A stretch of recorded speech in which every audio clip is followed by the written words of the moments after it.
What's happening, everybody? Todd Gorell and Tony Grout here with the Pavement Group podcast. We're bringing it back to life. We've, man, it's been a busy year, hasn't it, Tony? We've been kind of neglecting the podcast.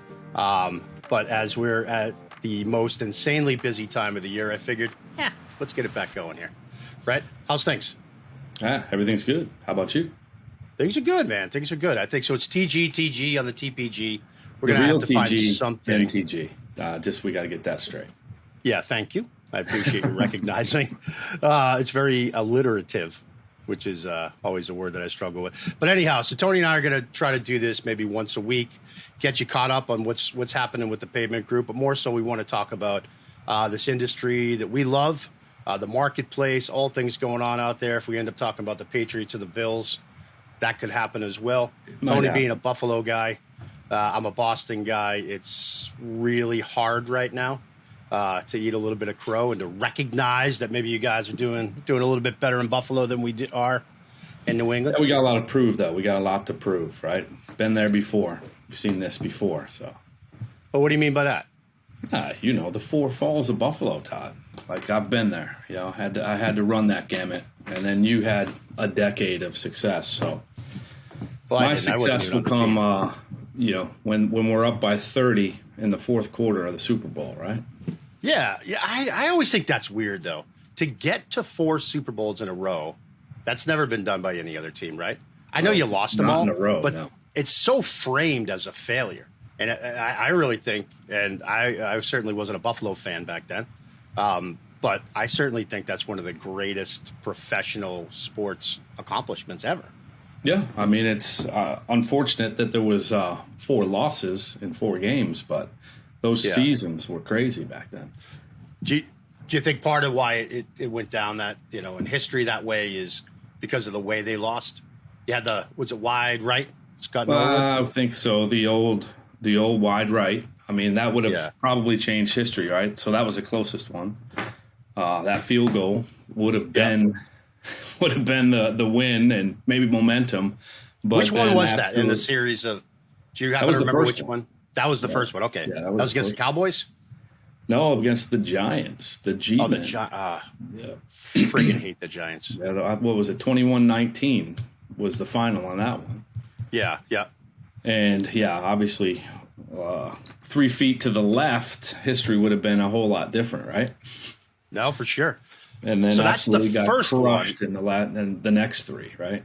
Yeah, but then they came back and got back to the Super Bowl. Yep. Like, I mean, that was Marc Levy was the coach. Yep. So I bet you that's a study in leadership there, because to get that team to get over that emotional hurdle or that mental hurdle of missing a Super Bowl, getting the trophy by that much and then coming back the next year and getting to the Super Bowl again. Exactly. Like, look at the Bengals and the Rams this year. Like, they're kind of faltering. That always happens to these Super Bowl teams. But the Bills, and then boom, happens again the next year. Let's get back up, get to training camp. Wow. I'm sure it has been studied. Yeah. But yeah, for sure. But you think they got some work to do this year, so you're cautiously optimistic about that. I'm one of those cautiously optimistic fans, right? You gotta prove it, right? But I mean, things look good so far. So, knock on wood. Yeah, man. Interesting story about Marc Levy. He's 97, right? So Jim Kelly brought him to the game on Monday night, and I didn't realize this, but before every game, he would tell his players, "Where would you want to be? Where would you rather be than right here, right now?" Right? Yeah. That was his staple deal. So he's out on the field. Jim Kelly hands him the mic. And he says that. And when he says, "Where would you rather be?" everyone at Highmark Stadium said, "Right here, right now." You got to see it. Come on. I got to check that out. Good. It's really good. Oh, I bet. Oh, that's goosebumps. He's 97? 97 years old, yeah. Wow. I guess that was the 80s and early 90s, right? That Super Bowl run? It was all the early 90s, like 90, 91, 92, 93. Yeah, 91 to 94, something like that. Gotcha. Well, the fan base out there, Tony, your rabid fan base in the Pavement Group podcast land wants to know, have you ever jumped off a car onto a table at a tailgate? I have not, but a funny story about one of our coworkers. We went to a game in Jacksonville a couple years ago when they went to the playoffs for the first time in a long time. Yeah. So Michael Assetti drove his company truck up there, right? And there's video. I like where this is going. Yeah, there's video surfacing somewhere where some unknown Bills Mafia fan jumped onto Mike's truck to jump off. So Really?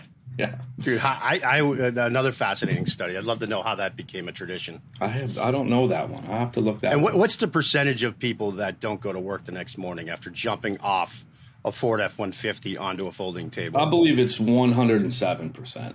107%. I you know what? I take the over there. Yeah, exactly. Good point, man. Awesome. All right, all good. Well, congratulations early. I'm not trying to jinx you, but Well, congratulations not on decades worth of success. So yeah. Well, again, appreciate it. I feel like I didn't have a whole lot to do with it, but it was an absolutely fun ride. I'll tell you, we were in Pittsburgh this past weekend for the Patriots game, and what an experience that is too. But it's a little bit different when you got two teams. I think probably 10 years ago when both of those teams were really good, or even 5 years ago when both those teams were having successful seasons, probably the fan base would have been a little more rabid, but they were quite hospitable. I was sort of surprised. We were with a friend of ours that was dressed head to toe in Patriots gear, and for the most part, people just sort of pat him on the back or had a laugh with him, shared a beer. I think a few years ago that might have been dumping that beer on. Might not have been the same result a couple years able to pull it off, yeah. Yeah, man. All good. All good. So, Tony, tell me, and I don't want to get into that. Well, tell me your backstory. I don't want to make this one of those kind of shows, but how long have you been in Asphalt? Too long, Todd. Way too long. So back in that Super Bowl era when it was about over, 1994 is when I got into the asphalt industry, and believe it or not, Todd, I've been trying to get out ever since. Keeps pulling you back in, right? That's just not going to happen now. So why would you want to get it? I love this industry. I say that to people all the time. I know you're. I say that all the time, but at the end of the day, I say it all the time that I love it, and I don't really know why. Right. I don't know what it is it's probably it's definitely the people. That's really what it comes down to. There's so many great people that you meet along the way here. Over the course of 20 or 30 years, the people you meet now on the national level, and the people you meet around the country, and you can collaborate with them on how they do it. What happens during different seasons when they're doing stuff. It's kind of bring the whole thing full circle. So yeah, it really does. It really does. And how much of that time have you spent in the field? Like kind of doing some of the work, when I first started, managing crews. I would imagine, the first 10 years was, I started out on a crew and worked my way into the maintenance of traffic, throwing the cones and the barricades, and that lasted for several years until I, was given a job as a foreman and then worked my way up to be a superintendent on a construction crew, and there got thrown into a project management role right around 2000. Okay. And then ever since then, obviously, you're more in office role, and then kind of slowly but steadily worked up towards management. For sure. Well, there was a cool article in Asphalt Pro magazine. I think it was just this past month. I'm not exactly sure when it was, but I came upon it, and it was talking about like generational differences in construction, asphalt, obviously, because that magazine was about asphalt specifically. So there's this person, Elaine Cullen Vandevert, who's a PhD. She's got to be pretty smart. Yeah, but, we went to school together, Todd. You guys, you went to different schools together, right? Yeah, different schools. So she's talking about how, forever it was baby boomers made up the largest part of the population, and there's such an evolution there right now. But there's literally 5 generations within the construction world right now, working in the construction world in the U.S. That's and crazy to think about. No, for sure, man. And just that, like, you have these cultural differences because everybody's got different life experience or whatever. And that's the one thing I really believe in, sort of the generational I don't know what you call it, but those sort of consistencies within generations. Like, I don't believe in astrological signs very much. I mean, whatever. But like when you talk about generations, I think there's really some shared life experiences there that, like in a sort of a holistic way, that shape those generations, that make people think the same way and believe the same sort of things. Right. And so she's talking about what a difference it's making in like safety culture. Certainly, I think you and I are seeing a lot of it. We work with a number of people that are younger than us that are really digitally inclined, right? That Yeah, technology obviously took over that generation. Technology's made a huge difference, right? Right. So from when you started, what do you see as differences now in, out in the field, say with that safety culture and with the work-life balance and that sort of thing? What's different? Yeah, I mean, when I first started out, it was, all the old school guys, right? You didn't wear safety helmets. You didn't care about the trench and stuff like that. Obviously, as you grew into, later on, that became paramount, right?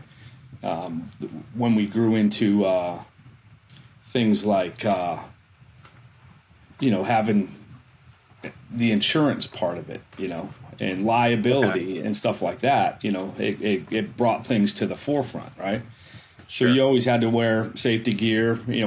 First starting out, never wore a hard hat or a vest, right? And that had rapidly changed, for anytime you stepped out of a vehicle, you had to have your vest, your gear on. So, yeah, sure.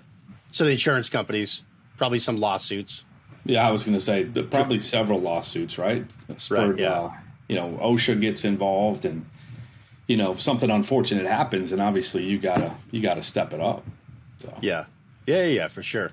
And then the use of technology, which again is that's something that's, I mean, you and I are very much a part of right now. I think that revolution in our industry, which is cool to watch, and I do think that's a generational thing, and I don't think that it's necessarily, not that the baby boomers didn't want to utilize technology. They just weren't thinking that way. It was, we've got limited tools. We got limited time. We got to get the job done, right? Yeah, here it is. Let's get out there with the shovels and whatnot. Now you put, high-speed GPS on graders and dozers, and you don't even have to get out of the cab, right?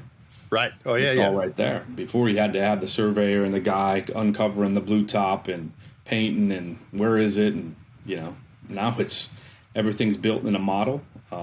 You throw the GPS on the grader and boom, it's to grade. So yeah, for sure. What do those things cost?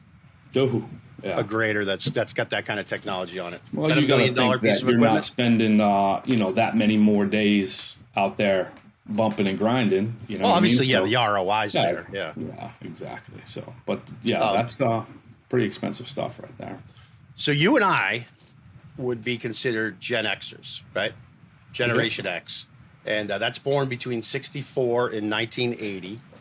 And we're known as the first latchkey kids. Was that true for you? Were you a latchkey kid? Yeah, I guess so. Yeah. Okay. Yeah. Come home, nobody's there, and raid the snack drawer, and mom will be home in a couple hours, right? Yeah. Same here. Both my parents worked for most of. I just never think of it as being something that shaped my life experience, but you hear that all the time, right? That generation was known as latchkey. I mean, I didn't feel like I was like neglected or anything. Just my parents. No, I mean, I'm just worked. Like now, you don't even think about sending your kid to walk a mile or two to everyone's going to be dropping them off. But right. I just recently went home this summer and kind of just take myself back and go to the old house, and I actually drove from the school that the elementary school. I'm like, oh my God, I can't believe I had to walk this far every single day. Did you really? Yeah, like every day, right? So I was probably at that limit. I think it was, if you lived within 2 miles, you had to walk. There wasn't a bus for that. Oh, yeah. But you would never think about sending your kid out there now, walking 2 miles. No, it's not. Wonder when those rules changed. Because, there's no, I mean, I don't think there's any walking. I mean, maybe it's like if you live within 8 feet of the building. That's it, 8 feet. With 2 teachers walking next to you, you can get, buffeted. So anyhow, so they say that we're skeptical, independent-minded, and we tend to value work-life balance more so than any other generation, which that's the part that I don't agree with. I feel like the generation after us, the millennials, are the ones that have really pushed the work-life balance. Right. I mean, maybe we started to talk about it a little bit, but our generation started the conversation. But I find it's kind of the next generation that thinks that's a bit more important. What do you think about that? I'm just of the mindset that our generation maybe has the work hard, play hard type deal, and can, there's that balance. But I mean, that's a difference. That means I'll work a 12-hour day, right? But I'm going to go and make sure I have a great weekend too. Versus I need to work blah blah blah, and I need to have this many interruptions or breaks during that time.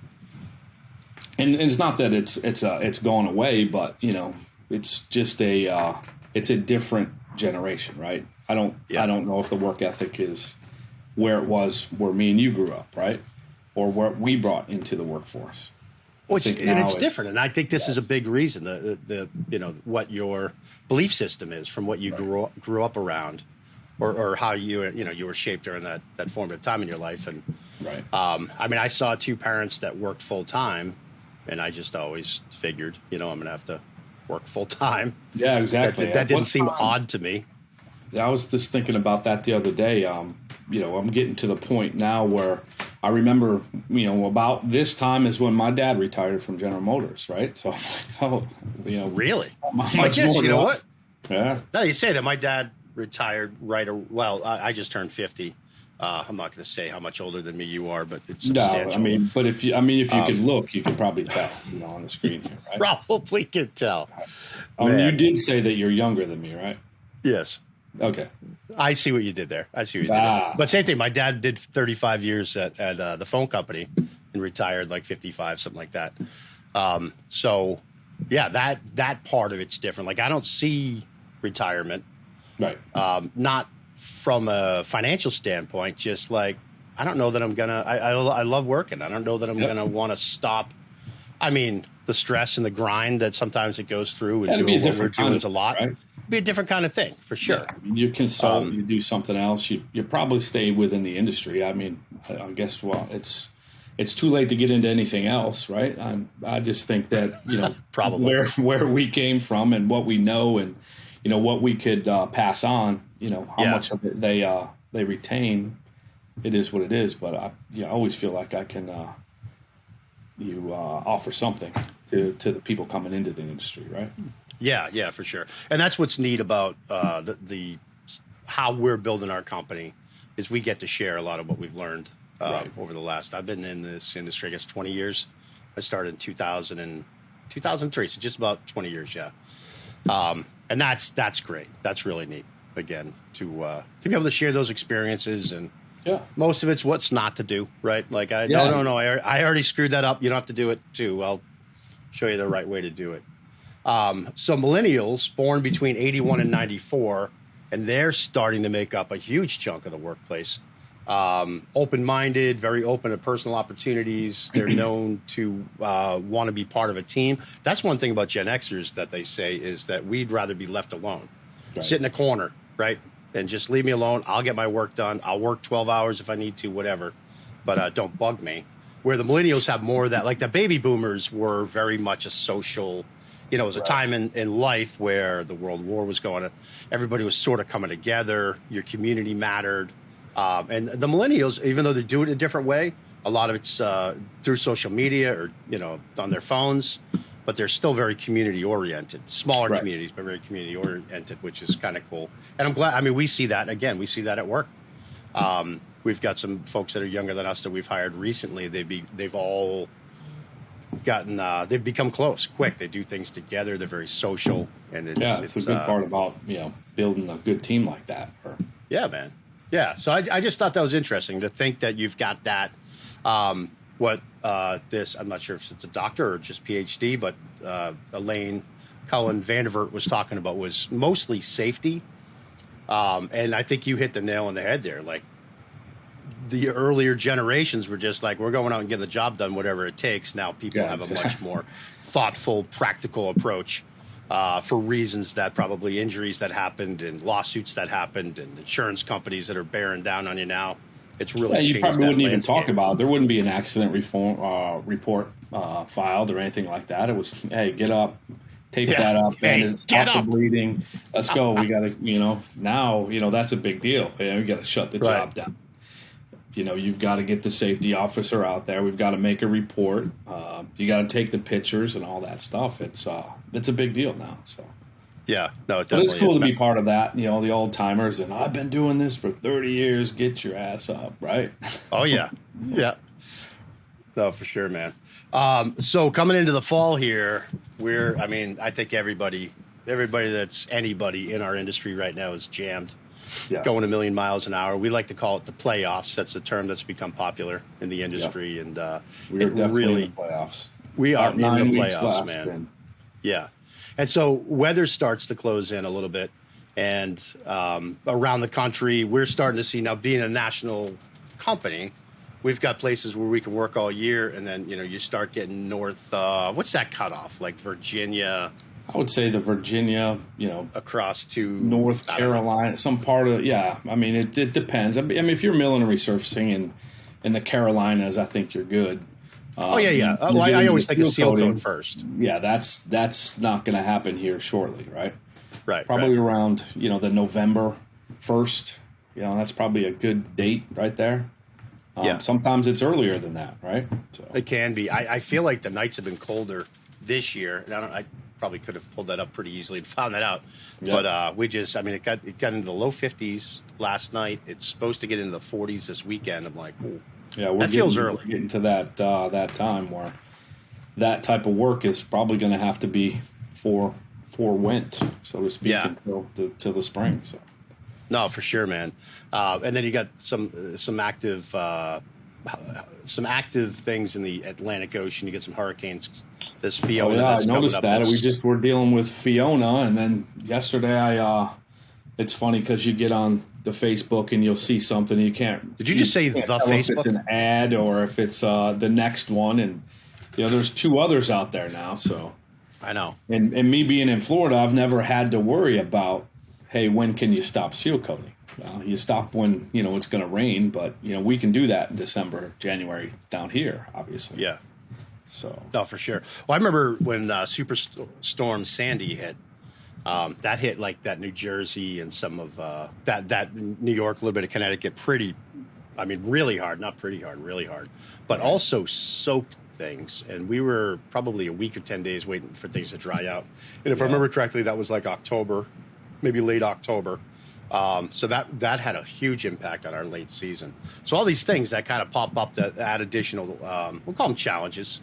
But you sort of get used to it over time. But you haven't had to really deal with much in the way of hurricanes living in Florida?